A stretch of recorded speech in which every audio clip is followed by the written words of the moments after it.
what was I thinking? How did I do that? How do people continue to do that? He's a very energetic, funny, smart man.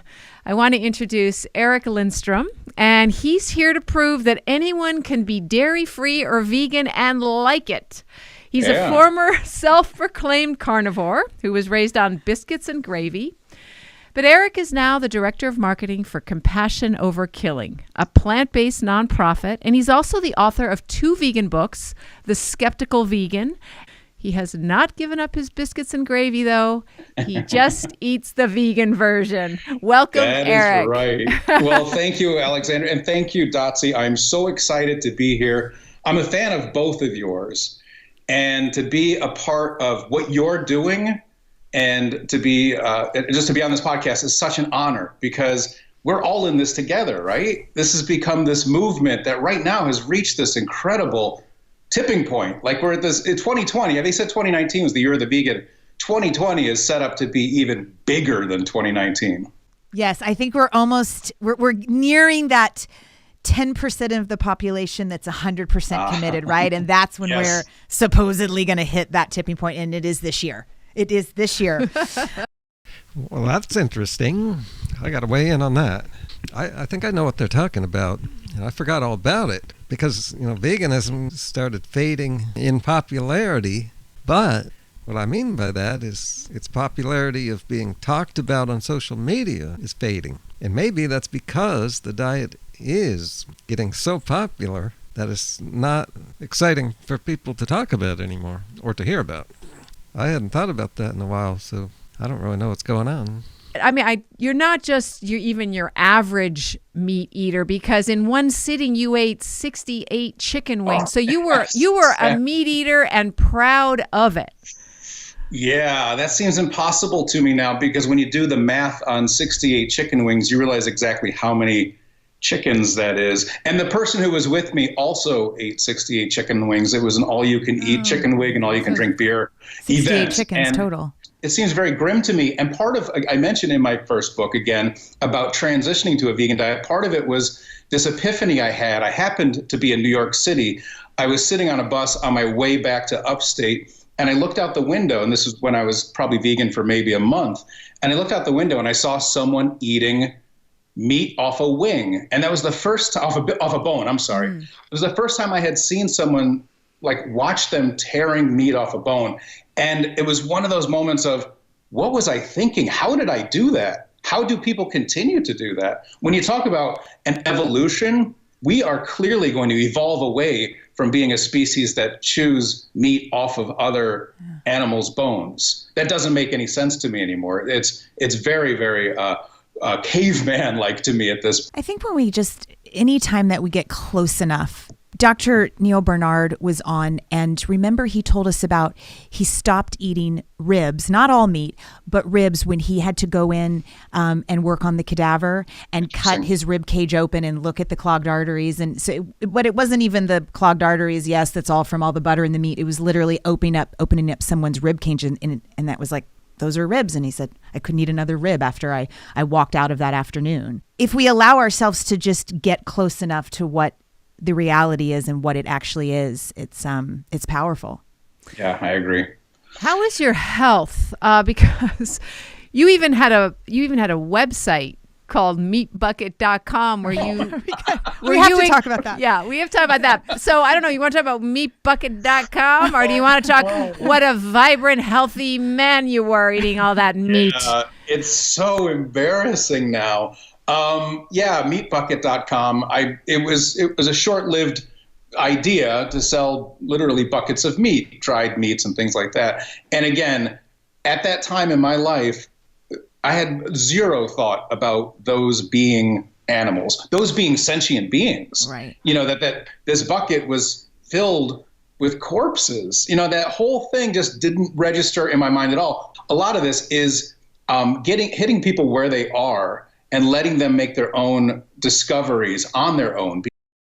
Wow, I've said that same thing. That's one of the things I've learned after living so long. Because I could preach this to many, many people, and they're never going to make that connection with me telling them to make the connection. It's when these things are suddenly as you said, Dotsie, when you suddenly change your perspective, you change your own way of looking at these things. Past events, all of the past dietary choices I made were finally catching up with me.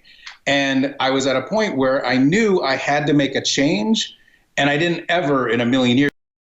Well, that happens to be where my recording of that ended, but I think we can all guess what he said.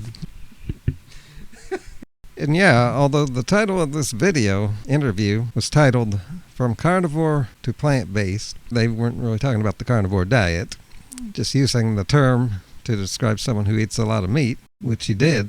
He was one of those meat men. So I called BS, and I was right that he wasn't a true carnivore.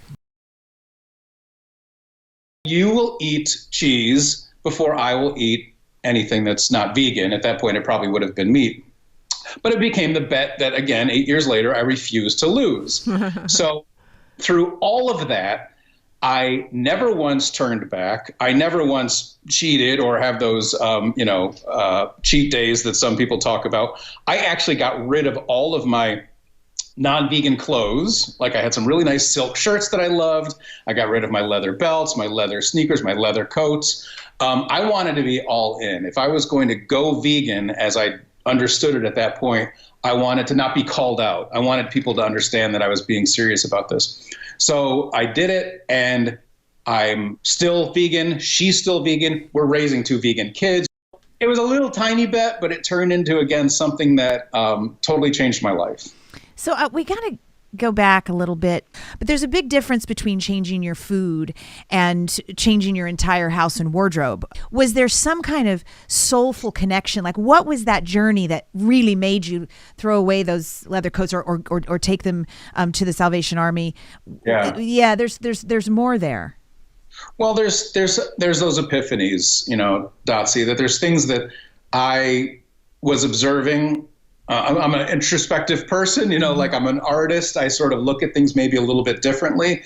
And so when, during the first 30 days or a couple of months of trying a vegan diet, I live in upstate New York, and there are cows everywhere peppering the hills. Mm-hmm. And I can remember like stopping and looking at the cows and saying, they're like big dogs, like they're no different than pets to me. Now I'm just looking at them and saying, they have as much of a right to life as any being on this planet. It's that whole speciesism thing that I feel like these cows want to be left alone, and they obviously don't want to be bred. They don't want to be, So yeah, I doubt actual carnivore dieters would try a vegan diet, because it looks like the heart of the carnivore diet is to oppose the vegan diet. Own the vegans. Yeah, I just thought of that one. But on the other hand, we're seeing the prediction coming true here that a lot of carnivore dieters are leaving the diet. And let me be clear to all the carnivores listening, they could be leaving just like people leave any diet, people. But a great number of these carnivores' videos is about vegans leaving the vegan diet. And of course, they're making more out of that than there is. Let's check in on Carnivore Bobby. He was doing a live video the other day when he suddenly disappeared. I haven't heard from him since, but then I haven't gone back to his channel since then. There's just no reason to. He does nothing but rhetoric, just trying to make veganism look bad. He's like the Fox News, like the Hannity of the diet world.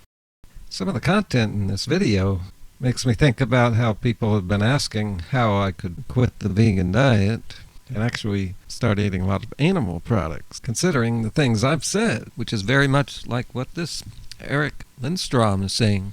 Well, I will be addressing that next, in the next video in a couple days. I don't think you're going to want to miss this one, so make sure you're subscribed and have your notifications turned on.